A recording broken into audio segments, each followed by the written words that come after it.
Hello student, स्वागत है बेटा आप ही के चैनल सौरभ साइंस पे। और नाइन्थ के इसी मैटर इन आवर सराउंडिंग के हम आखिरी चरण में पहुंच गए हैं। और आज हम पढ़ने वाले हैं इवापोरेशन टॉपिक। और आपने इस टॉपिक को जो है पहले भी पढ़ चुके हो क्लास 5th में, 6th में, 7th में। आज बेसिकली हम इसके कुछ फैक्टर्स, स्पेशली हम फैक्टर्स जो है यहाँ पे जानने वाले हैं क्लास 9th के matter in our surrounding chapter में। चलिए सबसे पहले हम थोड़ा सा रिकॉल कर लेते हैं कि इवापोरेशन होता क्या है। यूजुअली आपको सबको मालूम है इवापोरेशन क्या है, बस उसको एक बार थोड़ा सा रिकॉल कर लेते हैं। चलिए इवापोरेशन क्या होता है देखते हैं। इवापोरेशन बेटा एक ऐसी प्रोसेस है, एक ऐसी सरफेस फिनोमेना है। चलिए डेफिनेशन देखिए, it is a surface phenomenon in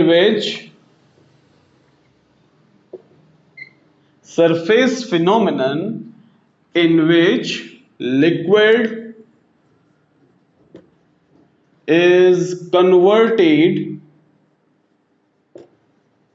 into, किसमें कन्वर्ट होगा liquid? Yes, gaseous form at any temperature. ये स्पेशल लाइन है बेटा, एट एनी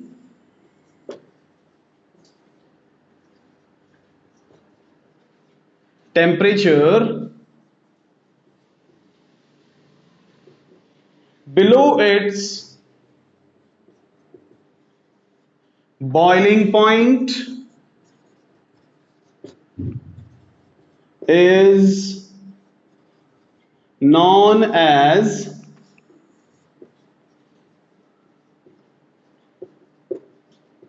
इवापोरेशन। कि इवापोरेशन एक बेटा सरफेस फिनोमेना है। अब यहां पे आप समझिए ध्यान से, आप वीडियो को पॉज करके आप जो है डेफिनेशन लिख लें पहले। और इसके अंदर हम देखेंगे बेटा इवापोरेशन एक सरफेस फिनोमेना है, यानी जो लिक्विड है वो बेसिकली सरफेस से इवापोरेट यानी लिक्विड टू गैस में कन्वर्ट होगा। जो सब्सटेंस है, जो लिक्विड सब्सटेंस है, वो सरफेस से वेपर में कन्वर्ट होगा। अब वेपर में कन्वर्ट होने के लिए बॉइलिंग पॉइंट पे नहीं पहुंचना है। इवेपोरेशन की खास बात यही है, बॉइलिंग पॉइंट से कम रहना चाहिए टेम्परेचर। अगर बॉइलिंग पॉइंट से कम टेम्परेचर है, किसी भी टेम्परेचर पे हो सकता है, ऐसा जरूरी नहीं है कि कोई फिक्स टेम्परेचर है इसका, किसी भी टेम्परेचर पे हो सकता है, बस बशर्ते कि वो बॉइलिंग पॉइंट से नीचे हो और सरफेस से हो रहा हो, तो ऐसे फिनोमिना को, ऐसे प्रोसेस को इवेपोरेशन प्रोसेस कहा जाता है। अब ये इवेपोरेशन प्रोसेस बेटा कुछ फैक्टर्स के ऊपर डिपेंड करता है। ऐसा तो नहीं कि किसी चीज पे डिपेंड नहीं करेगा, अपने आप इवेपोरेशन हो रहा है, कुछ ना कुछ तो कारण होगा इवेपोरेशन का। तो इवेपोरेशन के कुछ फैक्टर्स है जिन पे इवेपोरेशन डिपेंड करता है। इसका एक इंपॉर्टेंट इफेक्ट है जो आपके एनसीईआरटी में भी दिया हुआ है और बहुत ही इंपॉर्टेंट है, और इसके एनसीईआरटी में क्वेश्चंस भी हैं। तो ये इफेक्ट जो है खुद में एक बहुत इंपॉर्टेंट बन जाता है। तो आपको यहां पर वो इफेक्ट याद रखना है। मैं मोस्ट इंपॉर्टेंट जो है यहां पे लगा के लिख रहा हूं, evaporation shows cooling effect. Evaporation shows cooling effect, यानी कि जब कहीं पे किसी जगह इवेपोरेशन होता है तो पीछे बेटा वो कूलिंग इफेक्ट शो करता है। अब ये कूलिंग इफेक्ट क्यों शो करता है? देखिए फॉर एग्जांपल, आप कई बार एसीटोन जो होता है बेसिकली नेल पॉलिश रिमूवर जो है, एसीटोन नेल पॉलिश रिमूवर ही है, तो आप उसको स्प्रे करते हैं। तो स्प्रे करने से या डालने से आपकी स्किन पे आपको थोड़ा सा कूलिंग सेंसेशन महसूस होता है। ऐसा ही आपने पेट्रोल डीजल अगर गलती से कभी हाथ पे कहीं पे बॉडी पार्ट पे गिरा होगा तो आपको थोड़ा सा कूलिंग सेंसेशन जो है महसूस हुआ होगा, उसी को कूलिंग इफेक्ट कहते हैं। ऐसा इसलिए होता है कि मान लो, एक एग्जांपल से अपन समझते हैं इसको, कि मान लीजिए पेट्रोल का कुछ जो सब्सटेंस है, थोड़ा सा जो लिक्विड है, वो आपके हाथों पे या बॉडी पार्ट पे कहीं पे गिर गया है, और गिरने से होगा क्या कि आपकी बॉडी से और सराउंडिंग से जो है वो एनर्जी को एब्जॉर्ब करेगा और एब्जॉर्ब करके वेपर में कन्वर्ट हो जाएगा, एब्जॉर्ब करेगा और वेपर में कन्वर्ट हो जाएगा। अब हीट एनर्जी जो है वो उस एरिया से, उस सराउंडिंग से एब्जॉर्ब हो चुकी है, इस वजह से वहां पर कूलिंग इफेक्ट बन जाता है। इसी वजह से हम कहते हैं कि इवेपोरेशन कूलिंग इफेक्ट शो करता है। जब वहां किसी सरफेस से इवेपोरेशन होता है तो वहां की एनर्जी को वो एब्जॉर्ब कर रहा होता है और एब्जॉर्ब करने से वहां कूलिंग इफेक्ट महसूस होता है। ये कूलिंग इफेक्ट आपने बहुत सारे अपने सराउंडिंग में एग्जांपल्स देखे भी होंगे, बस आपने गौर नहीं किया होगा। जैसे कई बार घरों के बाहर, दुकानों के बाहर पानी का छिड़काव करते हैं गर्मियों के अंदर, तो वो ऐसा इसलिए किया जाता है बिकॉज वहां पे इवेपोरेशन होगा, इवेपोरेशन से उस एरिया के अंदर जो एनर्जी है, जो हीट एनर्जी है, वो एब्जॉर्ब होकर के वेपर में कन्वर्ट हो जाएगी और वहां पीछे कूलिंग इफेक्ट छोड़ देगी। इसे कहा जाता है बेटा इवेपोरेशन कूलिंग इफेक्ट। और बहुत सारी जगह, बहुत सारे, जैसे मटके के अंदर जो पानी स्टोर करते हैं वो ठंडा क्यों रहता है, वो भी इसी वजह से रहता है। So there are lots of question, आप उसमें देखिए कि एनसीईआरटी में बहुत से इसके बेसिस पे क्वेश्चंस दिए हुए हैं और लगभग सभी क्वेश्चंस का आंसर सेम रहने वाला है। थोड़ा सा आपको जो है उन कंसेप्ट्स को समझाना होता है, जैसे कि अर्थन पोर्ट यानी मटके के अंदर जो है कंसेप्ट सेम लग रहा होता है, बस एक्सप्लेनेशन का तरीका अलग होगा क्योंकि वहां पे प्रोसेस अलग तरीके से हो रही होगी मटके में। और इसी तरीके से अगर आप, जैसे मैंने कहा भी एसीटोन का एग्जांपल दिया, बाहर पानी का छिड़काव करते हैं, सभी में इफेक्ट सेम लगेगा, जो है सारी चीजें सेम है, बट अलग अलग जगह हो रहा है तो थोड़ा समझाने का तरीका जो रहेगा वो थोड़ा सा अलग रहेगा। बाकी सेम आंसर रहने वाला है, सेम रीजन रहने वाला है, बहुत सारे क्वेश्चंस आंसर सेम। तो हम इसके कुछ फैक्टर्स देखने वाले हैं जिनके बेसिस पे ये इवेपोरेशन डिपेंड करता है। बहुत इंपॉर्टेंट है इन फैक्टर्स को समझना। चलिए हम इन फैक्टर्स को समझते हैं। There are total 5 factors on which evaporation depends, जिन पे इवेपोरेशन डिपेंड करता है। चलिए उन फैक्टर को जानते हैं, पहचानते हैं कि क्या वो फैक्टर्स है जिन पे इवेपोरेशन डिपेंड होता है। चलिए factors affecting evaporation, factors affecting evaporation, इसमें कौन कौन से फैक्टर आते हैं? पहला फैक्टर हम समझते हैं सरफेस एरिया। मैं थोड़ा सा इसको इधर लिख देता हूं ताकि सारे फैक्टर्स आपके सामने आ जाएं और आप एक साथ सभी फैक्टर्स को समझ पाएं। Number 1, surface area. Surface area में क्या होता है, इवेपोरेशन जो रहेगा वो सरफेस एरिया के डायरेक्टली प्रोपोर्शनल रहने वाला है। इसको आपको ध्यान में रखना है बेटा। इन सब देखो, डायरेक्टली प्रोपोर्शनल वर्ड से इन सब से चीजें क्या रहती है, याद रहती हैं आपको, है ना। थोड़ा सा शॉर्टकट में जितना चीजें याद हो सके ना उनको याद करना चाहिए। बाकी लैंग्वेज तो हम बना लेंगे आसानी से एग्जाम में, कहीं भी कोई दिक्कत नहीं है। तो इवेपोरेशन जो है सरफेस एरिया पर डिपेंड करता है। इसको छोटे से एक एग्जाम्पल से समझते हैं। घर के अंदर बेटा आप जैसे चाय पीते हैं, है ना, जो नहीं पीते हैं बहुत अच्छी बात है, नहीं पीनी चाहिए, बट जो घर में जो चाय पी जाती है तो कप के बजाय अगर उसको सॉसर से, प्याली से अगर पी जाए तो वो थोड़ी जल्दी ठंडी हो जाएगी as compare to the cup. Cup से जल्दी ठंडी किसमें होगी, सॉसर के अंदर होगी। ऐसा क्यों होता है? देखो कप के अंदर जो सरफेस एरिया होता है, कप का जो सरफेस एरिया है वो थोड़ा सा कम रहता है, कम रहता है उसका सरफेस एरिया, और जो प्याली रहती है उसका सरफेस एरिया ज्यादा रहता है। कप का सरफेस एरिया कम है, प्याली का, सॉसर का सरफेस एरिया ज्यादा है। और ज्यादा सरफेस एरिया होगा तो ज्यादा मॉलिक्यूल्स जो रहेंगे वो इवेपोरेट हो पाएंगे, और जितने ज्यादा मॉलिक्यूल्स इवेपोरेट होंगे उतना ही ज्यादा कूलिंग इफेक्ट छोड़ेंगे पीछे।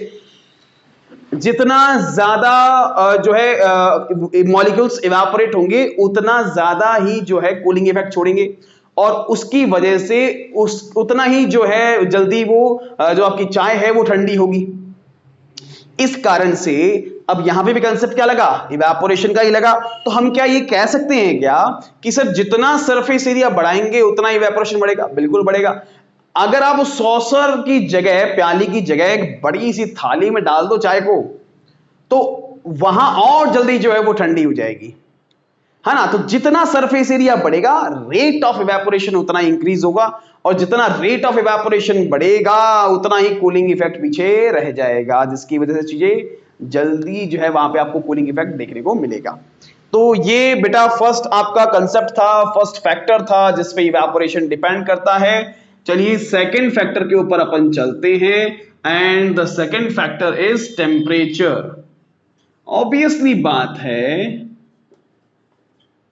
देखो टेम्परेचर पे कैसे डिपेंड करता है। देखो इवेपोरेशन जो रहेगा, जैसा हमने अभी ऊपर लिखा, इवेपोरेशन जो रहेगा वो टेम्परेचर पे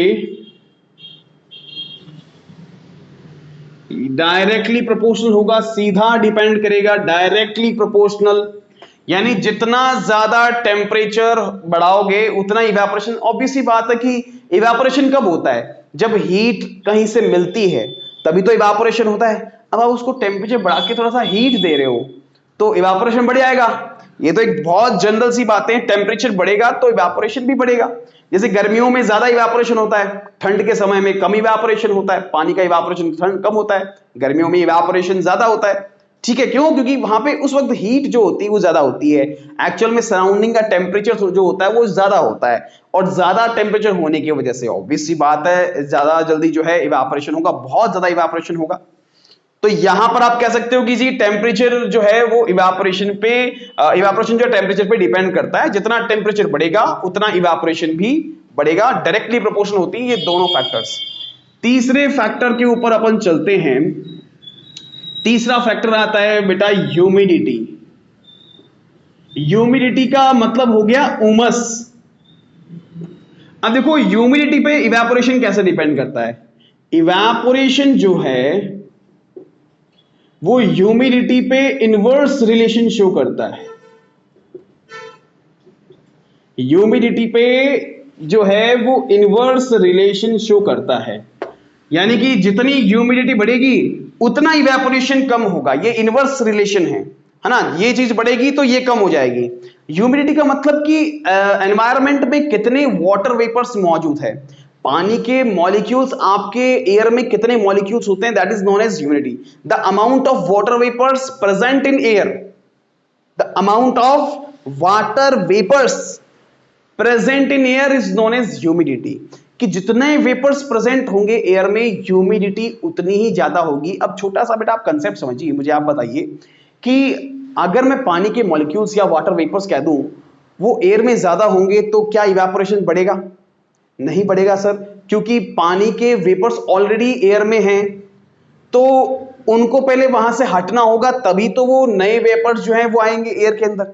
ऑलरेडी वाटर मॉलिक्यूल्स जो है एयर के अंदर प्रेजेंट है, वो वहां से रिमूव होंगे, हटेंगे, तभी तो वाटर वेपर्स एयर के अंदर आएंगे। आप मुझे बताइए कि कहीं खुली जगह है और एक जगह बहुत तेज भीड़ लगी हुई है, आप कहां जाना पसंद करेंगे? खुले एरिया में जाना पसंद करेंगे कि भीड़ वाले एरिया में जाना पसंद करेंगे? ऑब्वियस सी बात है खुले एरिया में जाना पसंद करेंगे। तो कुछ ऐसा ही इवेपोरेशन के साथ होता है, जब उमस बढ़ती है, ह्यूमिडिटी बढ़ती है, तो इवेपोरेशन कम हो जाता है। तो ये बेटा कंसेप्ट था। इसके बाद में चौथा फैक्टर, हमें बेटा ये सारे कुछ इसी तरीके से याद रखने, मैंने इसीलिए आपको एक ही जगह सारे कुछ शॉर्टकट तरीके से मैं आपको याद करवाने की कोशिश कर रहा हूं। और इसके बाद में जो चौथा फैक्टर आता है that is the wind speed. Wind speed, हवा की जो स्पीड रहने वाली है अगर वो ज्यादा होगी तो कैसे होगा?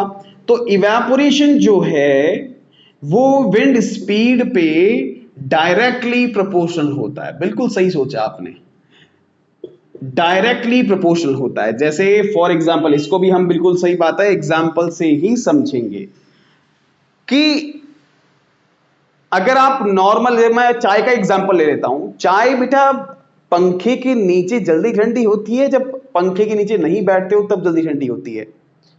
या आप जब बाहर से खेल करके आ रहे हो, गेम से आ रहे हो, बाहर कुछ क्रिकेट खेल के आ रहे हो, फुटबॉल खेल के आ रहे हो, तो बहुत ज्यादा स्वेटिंग, एक्सरसाइज करके आ रहे हो, है ना। तो एक्सरसाइज करने से आपके स्वेट आएगा, पसीने आएंगे, और पसीने आने के बाद में जैसे ही आप कहीं फैन के नीचे बैठ जाते हो तो आपको थोड़ा सा कूलिंग सेंसेशन जो है महसूस होता है, बिकॉज जो हवा का प्रेशर है, विंड की जो स्पीड है, उससे इवेपोरेशन की गति बढ़ जाती है, इवेपोरेशन की रेट बढ़ जाती है, स्पीड अप हो जाती है, रेट ऑफ इवेपोरेशन, और इवेपोरेशन की स्पीड बढ़ेगी तो हम जानते हैं कि कूलिंग इफेक्ट होगा, और अगर कूलिंग इफेक्ट होगा तो हमें ठंडा ठंडा महसूस होगा। तो ये है बेटा विंड की स्पीड पे। आखिर क्यों होता है? विंड स्पीड क्या करती है? वो इवेपोरेट कर देती है, थोड़े से अपनी स्पीड के साथ में मॉलिक्यूल्स को ले जाती है ना, वहां वैकेंसी क्रिएट कर सकती है कि और इवेपोरेशन हो सकता है ना। तो इस कारण से जितना विंड स्पीड होगी, हवा की स्पीड जितनी होगी, उतना इवेपोरेशन आपको देखने को मिलेगा। उसके बाद में जो आखिरी फैक्टर है जिसे हमें जानना है, दैट इज दी, वो कौन सा फैक्टर है? बिल्कुल सही जाना, nature of liquid. Nature of liquid, बिल्कुल सही है। अब नेचर ऑफ लिक्विड पे कैसे डिपेंड करता है? वो डिपेंड करता है उसके बॉइलिंग पॉइंट पे, डिपेंड्स ऑन, मैं थोड़ा सा शॉर्ट में आपको, ताकि आप भी देखो, बहुत बड़ी डेफिनेशन हमें याद नहीं होती, बहुत बड़ा बड़ा मैं यहाँ पे एक पूरा पैरा यहाँ पे लिख देता तो वो आई थिंक आपको याद ना भी रहे। तो डिपेंडेंसी कैसे होगी? नेचर ऑफ लिक्विड जो है वो डिपेंड करेगा, depend on the boiling point, depend on boiling point. यानी कि अगर मैं आपको दो सब्सटेंस के यहां पर एग्जांपल दूं, मान लीजिए एक लिक्विड है जिसका बॉइलिंग पॉइंट बहुत कम है, पेट्रोल ले लिया मैंने, पेट्रोल जो है जल्दी वेपर के अंदर कन्वर्ट हो जाता है, और कोई एक दूसरा मैंने लिक्विड लिया है जो जल्दी वेपर में कन्वर्ट नहीं होता, जैसे मैंने पानी ले लिया, तो ज्यादा कूलिंग इफेक्ट कौन दिखा? आप पेट्रोल को जैसे ही डालोगे तुरंत आपको ठंडा लगेगा, लेकिन पानी को डालने से आपको ठंडा महसूस नहीं होगा, कूलिंग इफेक्ट नहीं होगा। क्यों नहीं होगा? बिकॉज कि जैसे ही आप जो है पेट्रोल को डाल रहे हो, हम जानते हैं उसका बॉइलिंग पॉइंट कम है, ईथर का बॉइलिंग पॉइंट कम है, ईथर का इस्तेमाल करते हैं डॉक्टर जो सर्जरी करते हैं उस समय ईथर स्प्रे किया जाता है स्किन के ऊपर, ताकि वो जो कट वगैरह लगाएं तो वहां पे थोड़ा सा सेंसेशन कम महसूस हो।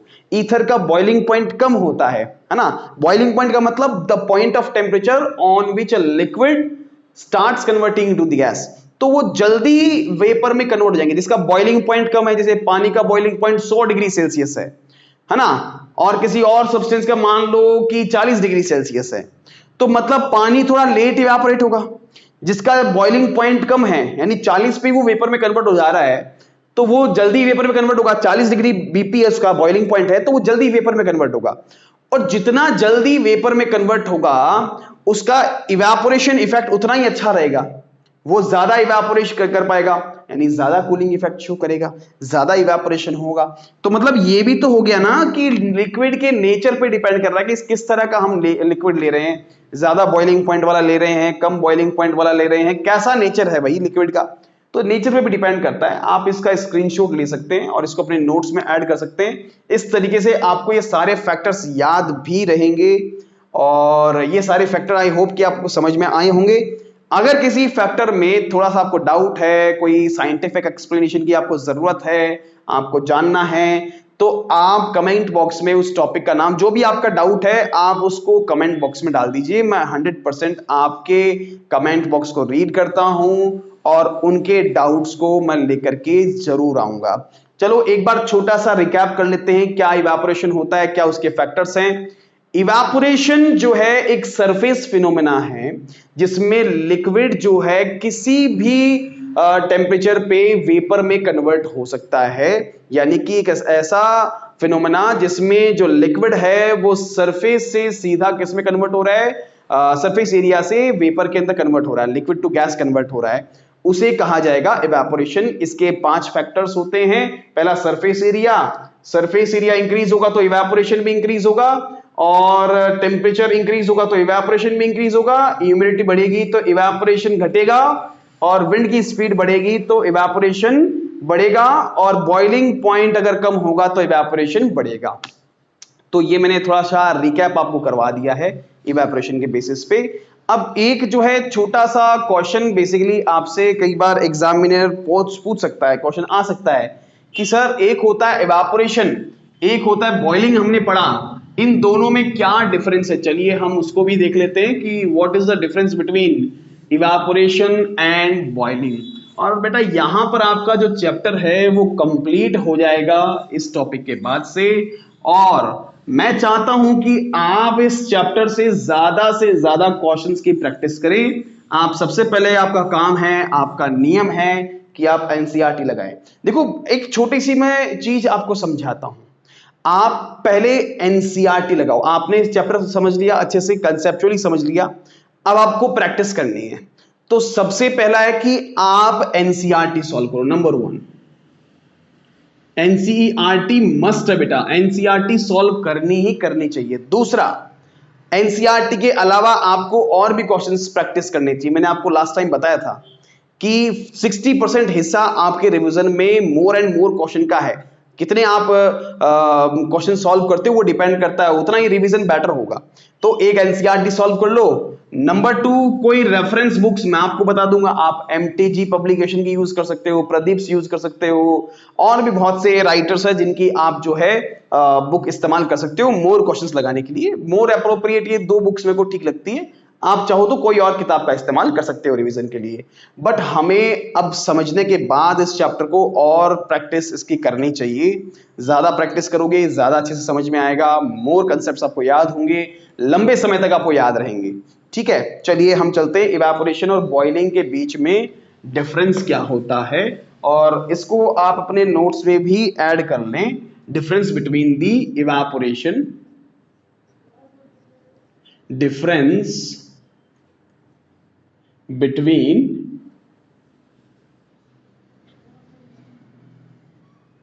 between evaporation and boiling, इसको आप अपने नोट्स में भी ऐड कर सकते हैं। अब क्या डिफरेंस है देखो, एक तरफ हम लिख देते हैं इवेपोरेशन और एक तरफ हम लिख देते हैं बॉइलिंग। अब क्या डिफरेंस देखिए, इवेपोरेशन के अंदर पहला पॉइंट, इवेपोरेशन जो है एक सरफेस फिनोमेना है। आप यहां पे लिख देंगे it is a surface phenomenon. मतलब जो लिक्विड है वो सरफेस से वेपर में कन्वर्ट होगा, सरफेस ऊपरी सतह से वेपर में कन्वर्ट होगा, इसलिए सरफेस फिनोमेना है।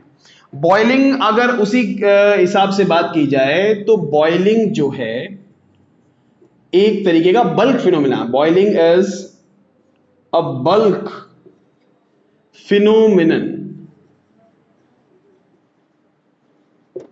बॉइलिंग एक बल्क फिनोमेनन है। दूसरा पॉइंट अगर यहां पे हम जाने कि इवेपोरेशन और बॉइलिंग में क्या डिफरेंस है, ये बेटा किसी भी बिलो बॉइलिंग पॉइंट किसी भी टेम्परेचर पे होगा, है ना। It will happens, it happens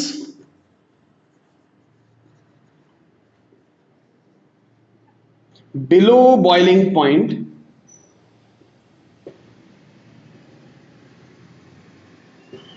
boiling point at any temperature,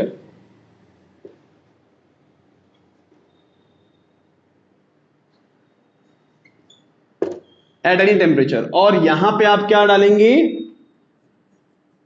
it happens at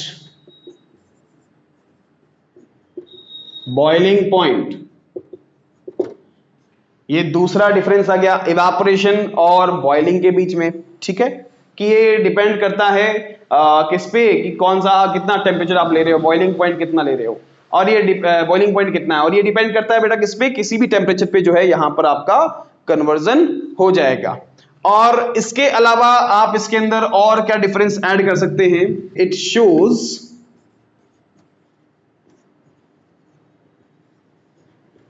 cooling effect. अभी अभी हमने पढ़ा है, क्या ये कूलिंग इफेक्ट शो करता है, नहीं, no, it does not show cooling effect. तो ये बेटा तीन मेन डिफरेंस है जिनको आपको ऐड करना चाहिए। This is the difference between evaporation and boiling. आप इसको अपने नोट्स में ऐड कर लें और क्वेश्चन आता है कि भाई इवेपोरेशन और बॉइलिंग के अंदर क्या डिफरेंस है, तो ये डिफरेंस है इवेपोरेशन और बॉइलिंग में, दोनों एक प्रोसेस है बस। और इसका ये थोड़े बहुत डिफरेंस है कि ये किसी भी टेम्परेचर पे हो जाता है और ये जो है बल्क में होता है। मैं आपको थोड़ा सा इसको रिकैप करवा देता हूं तीनों पॉइंट को। इवेपोरेशन और बॉइलिंग के बीच में क्या डिफरेंस है? इवेपोरेशन जो है एक सरफेस फिनोमेना है, बॉइलिंग एक बल्क फिनोमेना है। इवेपोरेशन जो है कूलिंग इफेक्ट शो करता है, बॉइलिंग कूलिंग इफेक्ट शो नहीं करता है। इवेपोरेशन बिलो बॉइलिंग पॉइंट किसी भी टेम्परेचर पे हो जाएगा, लेकिन बॉइलिंग जो है बॉइलिंग पॉइंट पे ही होगा। This is the difference between evaporation and boiling. I hope कि आपको यह चैप्टर बहुत अच्छे से समझ में आया होगा। अगर कहीं डाउट है तो बेटा कमेंट बॉक्स के अंदर लिखिए। आज के लिए इतना ही। Thank you so much.